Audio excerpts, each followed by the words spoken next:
If you need to make a decision, choosing what is the role you want to play in the decision-making process is the first most important step you need to make in the decision-making process. It is important for you to show up in the decision-making process from a place of choice.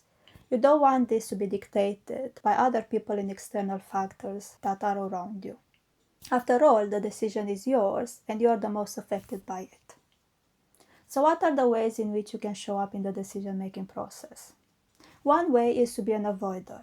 When an avoider needs to make a decision, they decide to defer the decision for another time, either temporarily or permanently.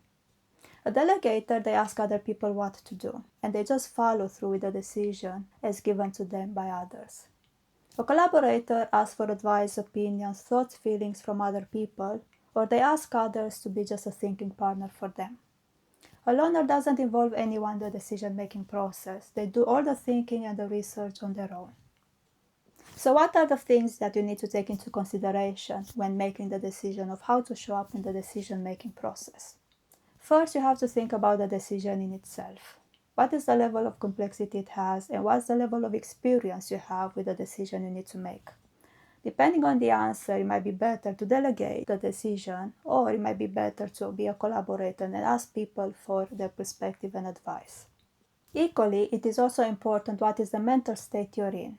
For example, if you're tired, again, it might be better to delegate the decision, or it might be better to avoid the decision in that moment in time and choose a better time to think about the decision.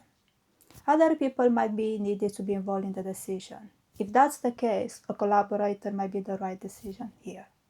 Lastly but not least is the time element. If you're pressed by time, again, this will also dictate how you want to show up in the decision-making process. As things evolve and more information is available to you, you might find the role that you're playing right now might not be suitable for later down the line, and changing the role is the right call. So now, given everything I shared and given the decision you need to make, what is the role you want to play in the decision-making process? Do you want to be an avoider? Do you want to be a collaborator? Do you want to be a delegator or a loner? If you don't know the answer and you need help with finding the right answer for you, reach out to me and I'll be happy to help.